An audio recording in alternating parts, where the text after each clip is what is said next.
Please be seated and turn in your Bibles to Isaiah chapter 65.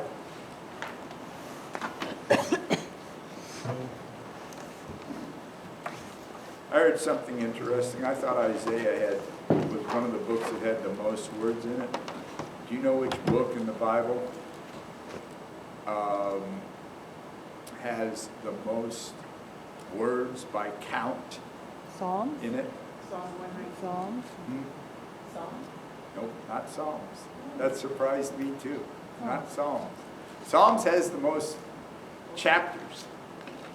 Nobody beats that. Jeremiah has the most words by count. Oh. Who'd have guessed? Not me. Anyway, so Jeremiah, Isaiah chapter 65. That's the second to last chapter in the book. We're going to be reading verses 17 through 21, I think, through 23.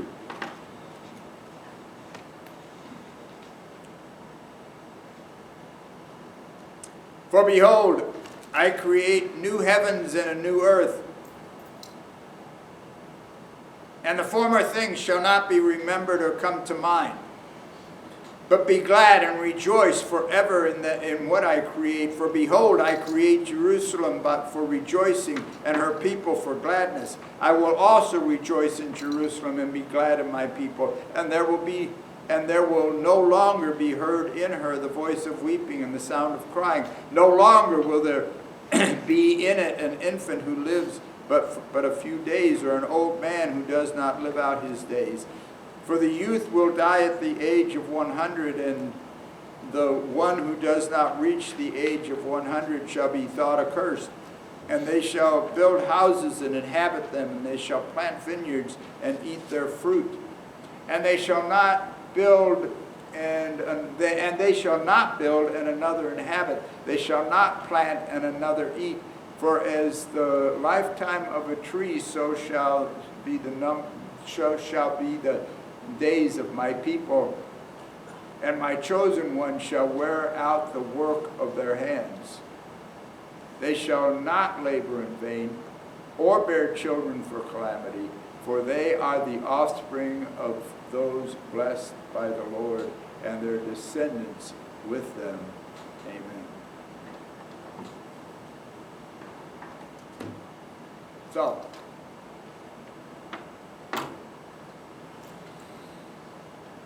come, let us worship. Let us worship the one who created us. Let's bow down before the one who sustains us, the one who holds us up when we are weary and rejoices with us when we are glad. What we don't often consider when we're talking about rejoicing is that it's a matter of choice. Rejoicing is a matter of choice. You can come into a worship service sad. You can come into a worship service angry. You can come into a worship service forlorn. It's a matter of choice. Because you can come in, you can start praising Jehovah at the very beginning. It's a matter of how we walk in. It's a matter of preparation. It's a matter of preparing our minds so that we can know that Jehovah guides us, that Jehovah is there, that He's the one that we're here to rejoice. We can determine the setting of our mind. We can determine the setting of our heart. We can determine the setting of our spirit. We can determine the setting of our soul. It's a matter of our own ideology.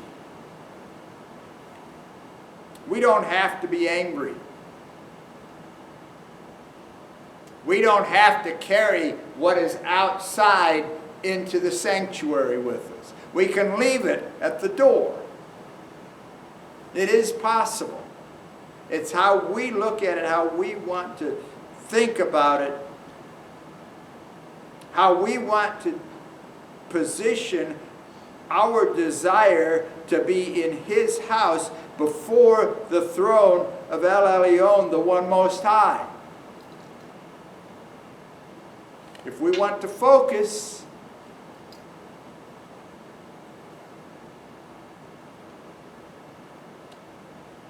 So what is it? What is it that we allow to interfere with our worship time? Behold, I create a new heaven, a new place of abode where I might be in peace and joy, where I might rest beyond the weariness of those who would wrongfully challenge us. Are we allowed to interfere with the time that is set aside for us to spend with El Elyon, with the One Most High? It's debatable. Let's begin with where and what we allow to inhabit our consciousness as we prepare to enter worship, as we do enter worship, and as we worship. What is it that we allow to stand on the top?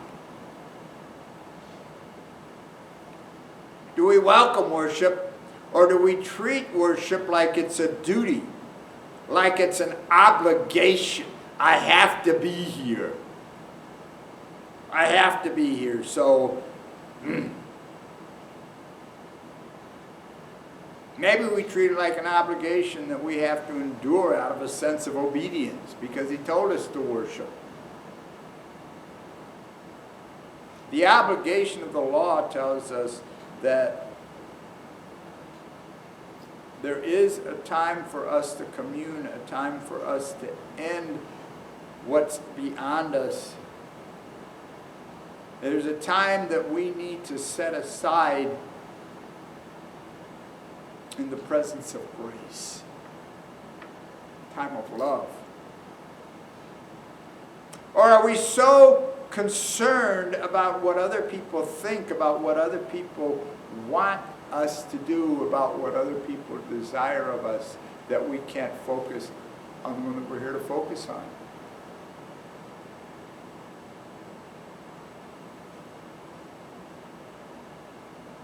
When we place unbending boundaries on the time of worship, are we also implementing the aura of stress over the very act meant to bring us peace? See, there are congregations that have a clock sitting right in the back and one sitting right in the front, so that everybody knows what time it is. So if you go over an hour,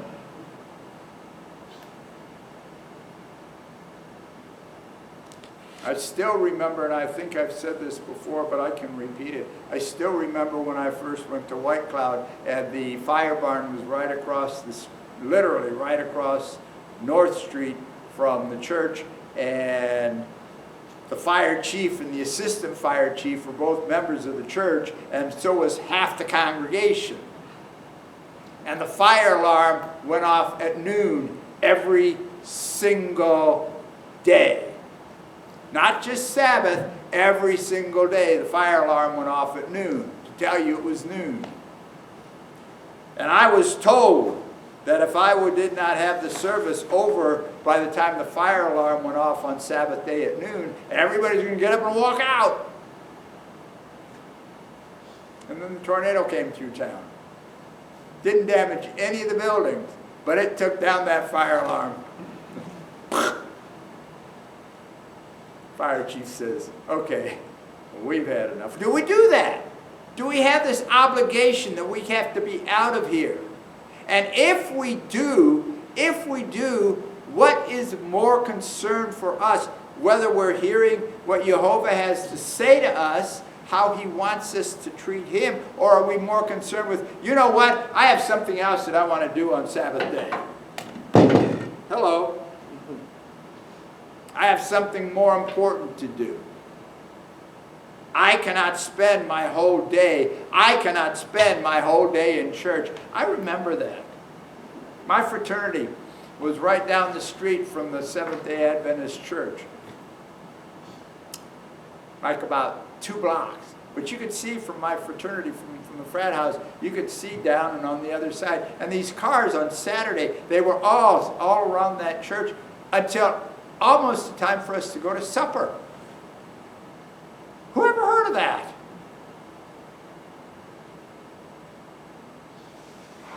That was Baptist college, by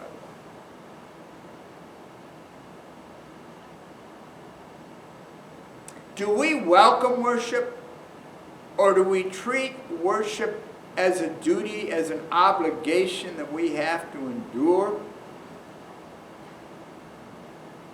What does it mean that we should allow flexibility in the times for commencement, for the times for beginning, and for the benediction, for the call to worship and for the benediction, that you have to fit everything in that congregation within that period of time, because if you don't, we're going to get up and walk out.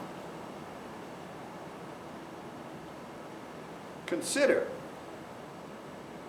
that there might be a method of planning the mundane of the everyday life so that there might be a natural end to that mundane, thus creating a natural flow, just because worship should not have to end.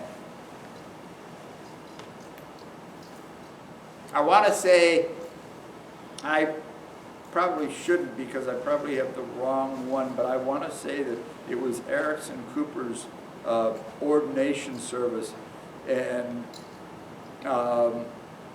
when we came into the ordination service with Erickson, and there were just a few people in the congregation at Plainfield Church that day.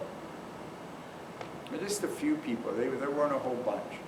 And so we went in, we started singing, and we went from one hymn to another, we went from one song to another, and round about, that was probably at 9 o'clock, round about 11 o'clock, the sanctuary was full. And then they finally decided to stop for lunch at 1, and they had to open the side doors, and they had people standing outside. This was in Plainfield, New Jersey, which is, maybe half an hour from New York City. And Kelly and I had to work on Monday morning.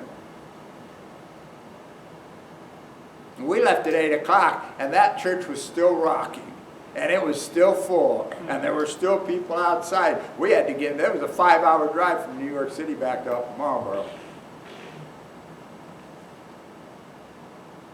I thought then, and I think, and I kind of think now, I wonder if that is what Jehovah actually expects for us to do.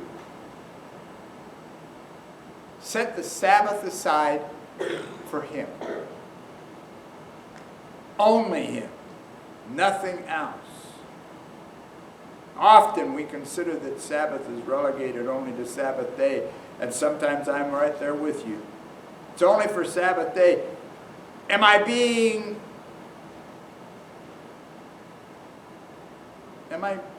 not understanding what it is? Might there be room to include a worship in the time that we spend with El Elyon during the parameters of our daily walk and our daily lives?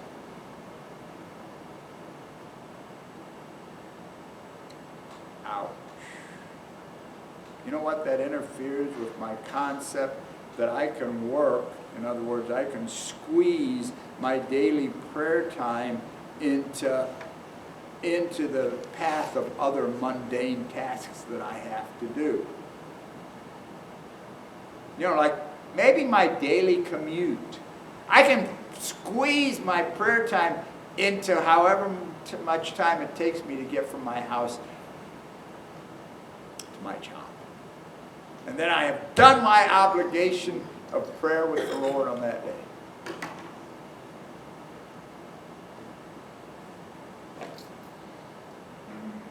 While we step into that slippery slope, have we ever considered the concept of working in, like, I will deal with El Elyon, and that will be all I have to do for the day? What would happen? What would happen if we were to live Deuteronomy 6, 7 through 10 and squeeze the rest of our lives around our faithfulness to Him? What would it be like if we actually put Him as number one in our lives? You know, in marriage counseling, that's what I tell anybody that I'm counseling for marriage is that I start off by asking, what is your number one priority? What is your number one priority? Depending on what the answer is to that, then my second question is, what should be your number one priority? Because you'd be surprised how many people come in and say, my job, or golf, or basketball. You'd be surprised how many people come into a marriage counseling session and give that kind of an answer. And then there are the ones that say, because they look at their intent and they say, her, him, and I have to sit there and say, nope, nope. Your spouse is not your number one priority. Your children are not your number two priority. Your number one priority, according to Deuteronomy chapter 6, is Jehovah. Your number one priority, bar none, no matter what you want to argue, you're going to argue till you're blue in the face that your spouse should be number one.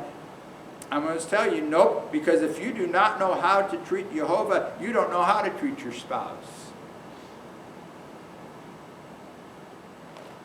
Which makes your children number three.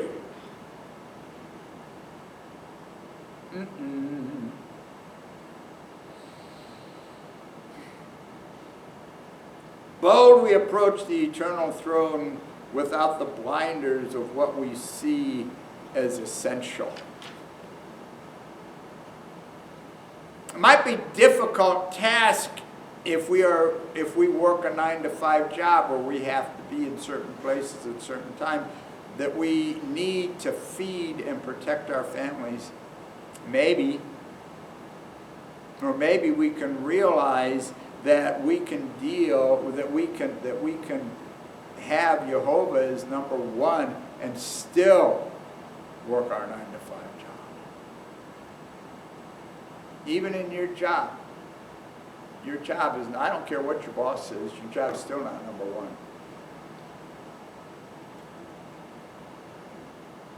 Even if you have to build your own company, your job's still not number one because you will find that you will have less trouble making it if you put Jehovah number one. Novel concept. Novel concept. This is a mindset task. It's a mindset task, what we put number one and what we want to have number one. From previous experience, I know it is extremely difficult to imagine, to comprehend, let alone to fully implement. But we have to begin with cleaning out all of the rot that there is in our lives to figure out what we are carrying, what we don't need to carry, what we are fighting every day. Because that stuff does not even know, it doesn't even count.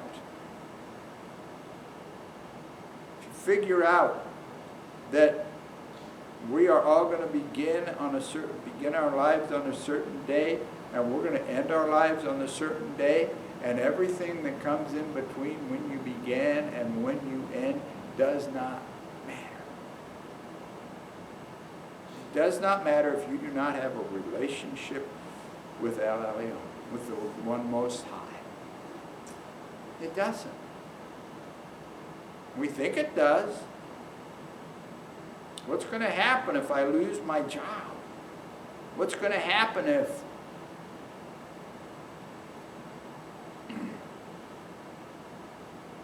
for one reason or another, there have been a lot of times that I've found myself between jobs. And what always amazes me is that I didn't die. I didn't starve to death. I spent more time praying because it was obvious. You know, sometimes it was obvious. It doesn't matter if you have a college degree. You know, we're hyped up and told that, you know, you have to have a college degree. Well, guess what? What you really have to have is Jehovah. College degree doesn't matter. I've spent 3 weeks tromping the streets of Chicago looking for a job because I have a diploma.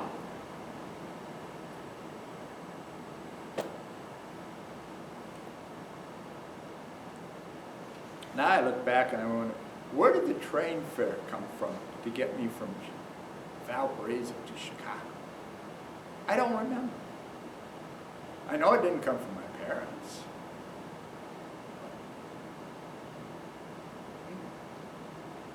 It's a mindset thing. It's something that we have to do. We have to clean out the rot that is in there that is causing us to think that life is more important than our time that we spend with Jehovah. Listen with moral intent to the music that you have in your ear all day so that you can feel your soul. What's playing in your ear?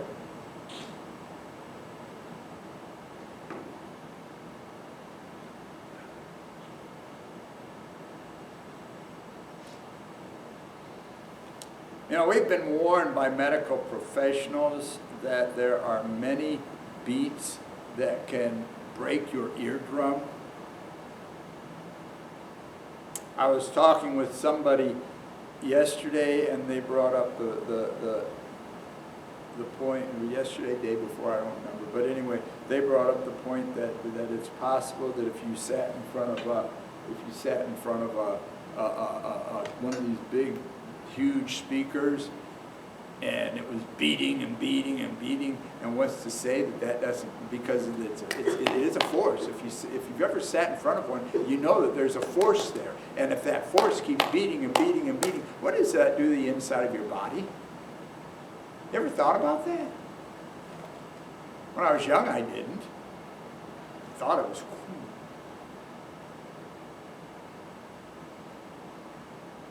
I wonder now.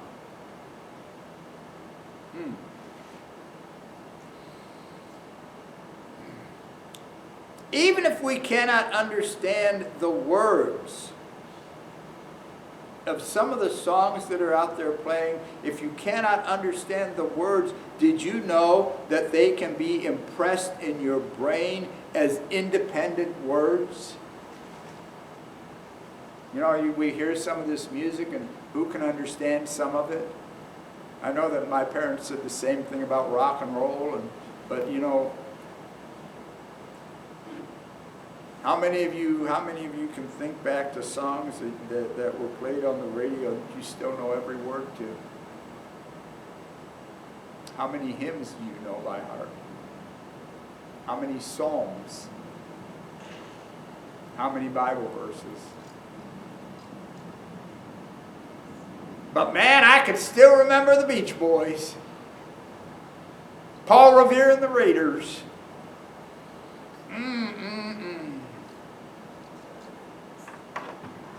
The goal of Jehovah Tzedakenu, the Lord our righteousness, is always unity, serenity, calm, peace, and a balm to the soul.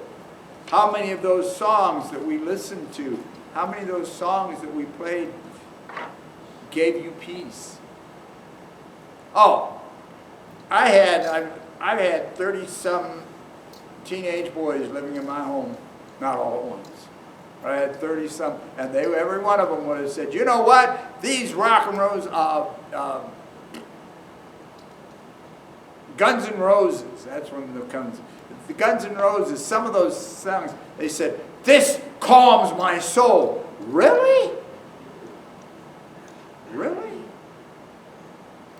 Because you walk away from that and you're still vibrating. You get in my car to go somewhere.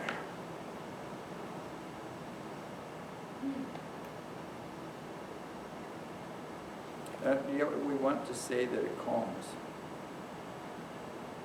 Anything that is not harmonious by definition cannot sustain the purpose of worship. This peace that passes all understanding cannot be limited to sound, but will be limited and enhanced by what soothes, what excites us from Jehovah. When he comes in, when we have the room in our minds to think about what's going on.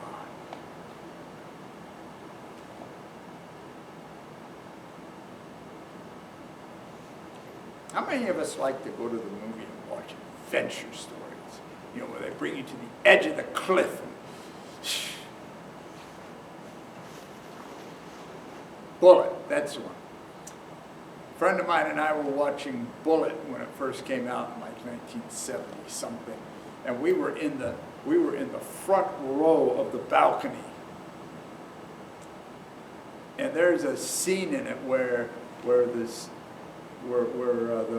68 Mustang is chasing the 68 Charger, and you're sitting in the front seat of the 68 Mustang in San Francisco, and every time you come to a hill, you fly over that hill and come down right behind the Charger. And we felt every single time we flew over that, because we were sitting there was no heads in front of us. It's like you're looking out the window of the Mustang. And you walk out, and you're not over it yet. You walk out of the auditorium, out of the theater, and it's still there with you. If we actually stop and think about it, which would we rather have with us? That jumpy, itchy, I can't do anything else feeling? Or would you rather have a calm and a peace that comes from Jehovah? From praising him, from knowing that he is your salvation. From being able to calm down. From already being calm.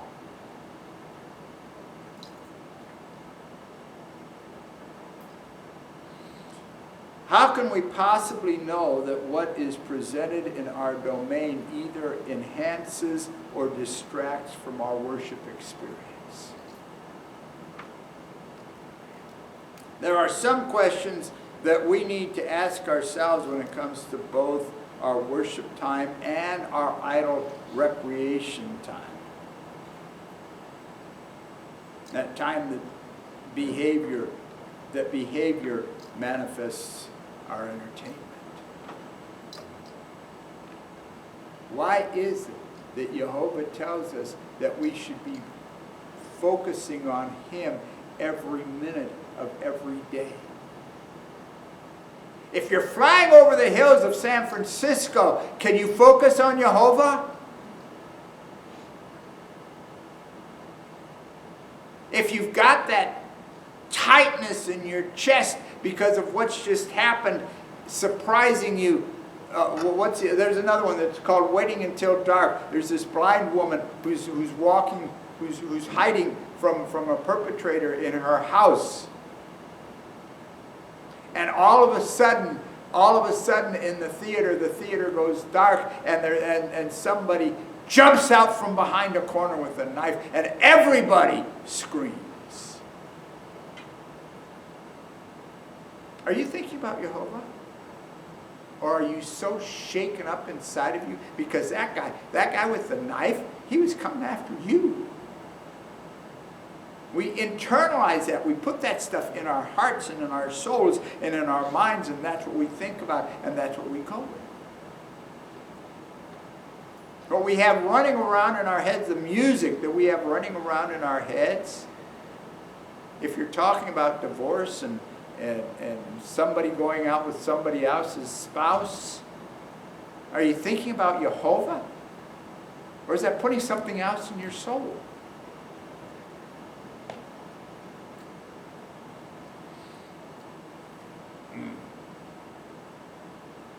Probably the most serene, but probably the least asked is, if Emmanuel walked into the room and observed and was watching the screen with you, and sees the same thing that you see, would you or should you be embarrassed? You ever think about the fact that he's already there? If the person in the room, even if there is no person, was assessing whether what was happening, would they consider that what you're watching actually makes you a hypocrite, a clown, because you say one thing when you're in the church or when you're with your church friends and something else when you're with the guys or the girls or whatever?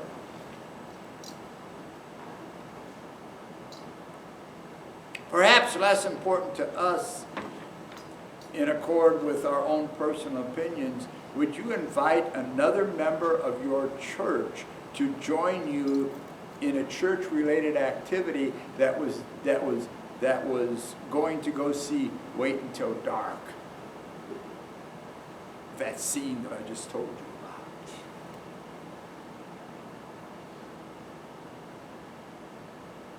about. As we consider our responses, I'm sure I'm hearing some, who does he think he is? Who does that guy up in front think he is, all high and mighty, and thinking he has no flaws? Not true.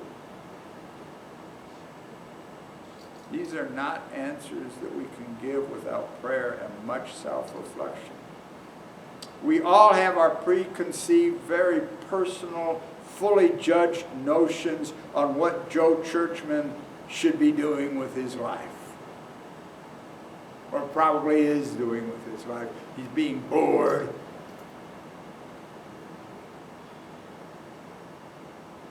In the light of Ezekiel 33 verses 1 through 10, who is carrying the weight of what we're not talking about? If we're standing at the throne, if we get taken, the tornado comes through the theater and you're gone. Is that what you want to stand before the throne talking about? Once we get past the how dare you and just exactly who do you think you are protocol with the attending self-righteousness, what matters most is devoting ourselves to the purpose that El Elyon gave us, that we are claiming that we have, because we are followers of Jesus Christ. Because we have accepted him as our personal Savior. Do our lives show that? Is it a full life experience change, or is it a change of I will do this as long as he's not looking at me, and I think he's not looking at me when I'm not in church?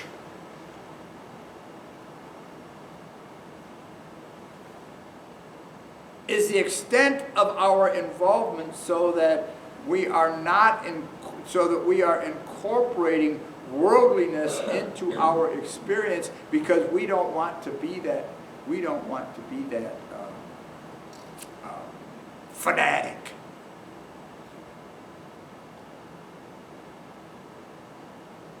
What goes into your minds is also what our hearts desire.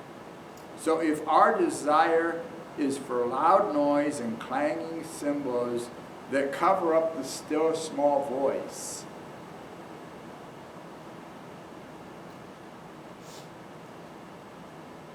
do I need to go on? Consider from this the annals of historical example, the morals of a society that changed with the search of freedom from self-restraint. One of the first things, when I became a Seventh-day Baptist, it wasn't that long since the 1960s, 1970. I first started going to a Seventh-day Baptist church in 1974, and from that, how many people in here, you're going to think this is not appropriate to come from the pulpit, but give me about this much room with it, okay? How many of you know who Jane Russell is? How many of you know what the Cross Your Heart bra is? That's part that, nobody wants to hear that from the pulpit, right? Okay, Jane Russell was the TV face for the Cross Your Heart bra. Jane Russell was a Seventh-day Baptist. Yeah, she was a Seventh-day Baptist. The Seventh-day Baptist Church in the 60s kind of ostracized her. Do you think we'd ostracize her today? What do you see on TV? What comes into your living room? Those of us who are old enough, see, this is the problem with generations, okay? Because the previous generation doesn't look at things the way the present generation does. And if you're 2 generations back, you have 2 sets of changes, or maybe 3 or 4 that you have to figure out in your head.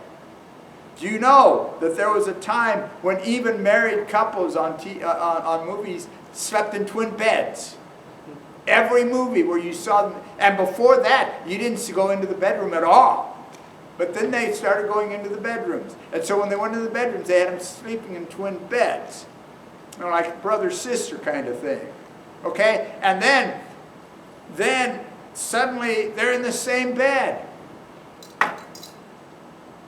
I don't know if this is true, but that was one of the things that was said about Jane Russell, was she was the first one to sleep in it, to crawl into a double bed on a movie screen.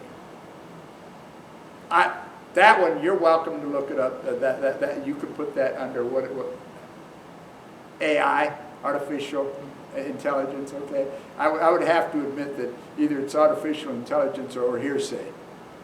But all the other stuff that was going on and there was a time when you didn't talk about that. And now we look at that and we say, fuddy-duddies. Old-fashioned fuddy-duddies. Well, what else do we have to put up with today? People arguing that same-gender relationships are really all right and that you're born that way. Even when the science says, when the medical journals say you could not have been born that way. You know how the medical journals cover that up these days? They say science says that you cannot be born any gender except what you are born. However, there's this possibility, there's this opinion that I have. So they take the fact and they flip it over and they put their opinion on top of it. And their opinion is what matters, not the fact that biologically it can't happen. When you read Scripture and you read some of these things and it says this is an abomination to the Lord, it's an abomination because it's going to cause you sickness and difficulties. But my opinion is,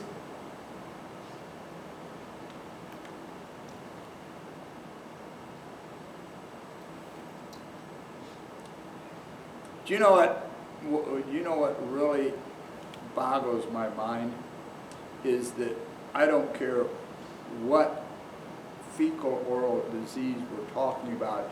Every single fecal oral disease, when you look at the writings for them, and you go back far enough, they all come out of the rhesus monkeys of Africa. I don't know if they do or not. And I think that the authors don't. But they have to come from somewhere, so let's put it on the rhesus monkeys for Africa. How did it get across the ocean? Consider.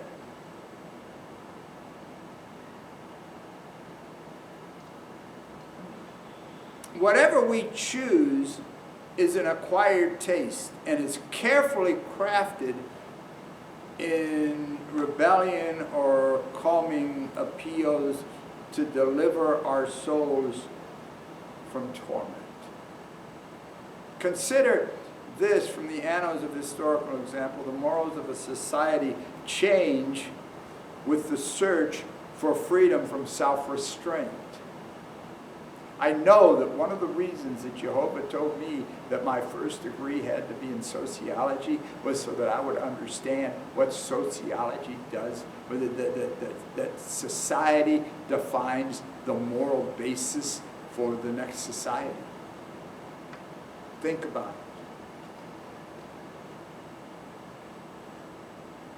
And the desire to reach out to man, and the desire to reach out to more different types of people, we find ourselves loosening our restraints that force what we consider illicit into the closets and bring what was in the closets out into the main room where you can see it. And then you watch it expand and get bigger. Maybe if we lighten the degree to which we are offended, we will be able to attract more people into the congregation. If we make ourselves less moral, then we can get other people in here because they want to be in here. They want to hear it too. How do we rejoice in Jerusalem if we have determined that a minor transgression no longer requires correction because they'll grow out of it? But guess what? They don't. They incorporate it in. It only takes, this is a 1960s song. It only takes a spark to get a fire going. And soon all those around get burned because they were trying to warm up in its glory. That works on both sides.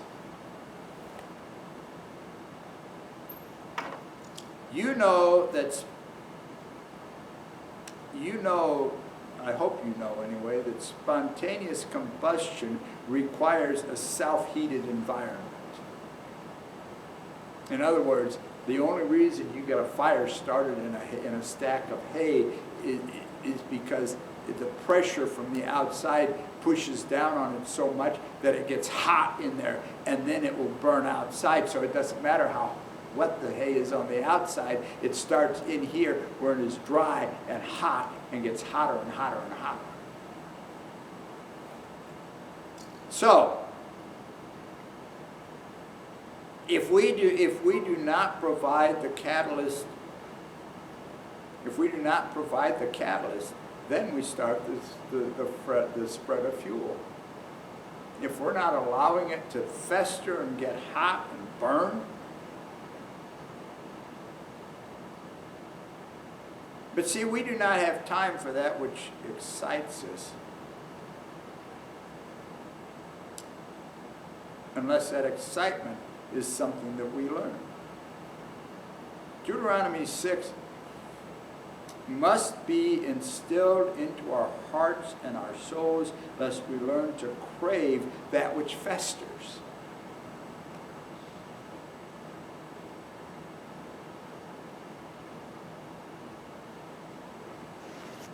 See, I remember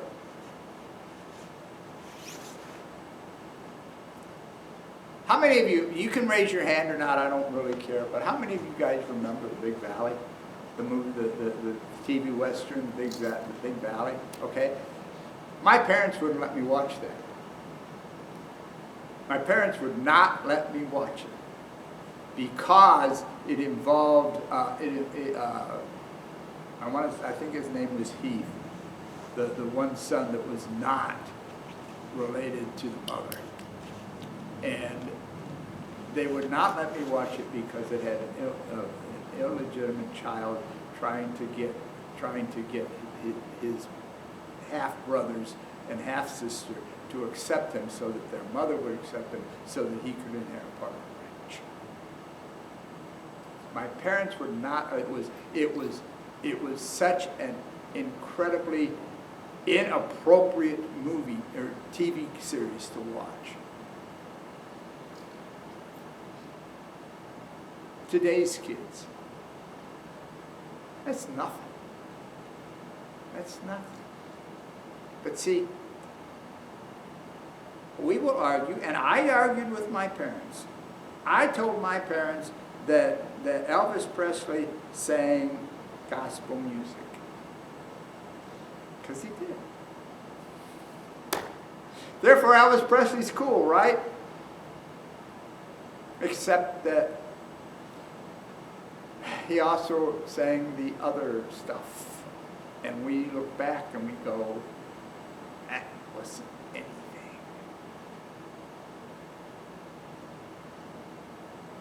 So my question this morning is, in worship, in our time of worship, are we going to bring all of that garbage from outside into our lives in the sanctuary? And are we going to let it fester? And then are we going to go out and not know what it is that Jehovah is actually telling us? Because it doesn't matter anymore. It's not a big deal. Man, what's the language we hear on TV? I literally remember when there are 2 4-letter words that nobody pays any attention to today.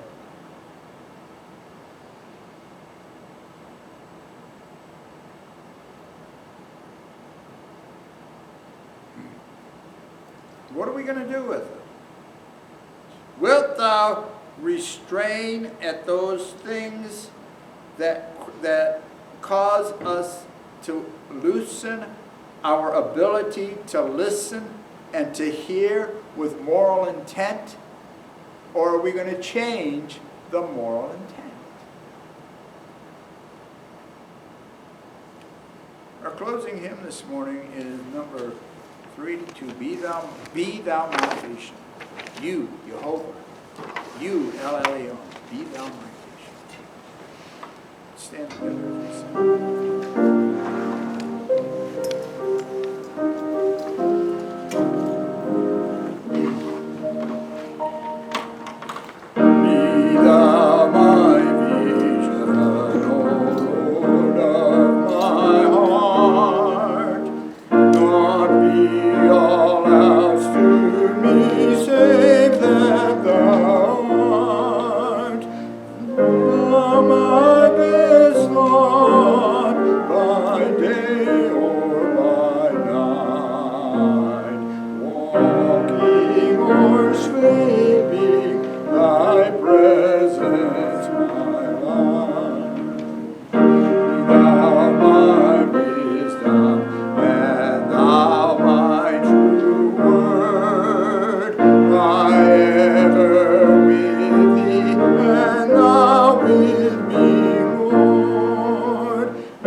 Let's stand for the benediction, please.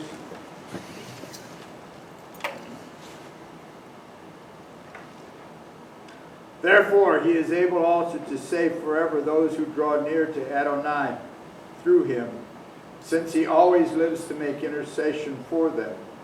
For it was fitting for us to have such a high priest, holy, innocent, undefiled, separated from sinners, and exalted above the heavens.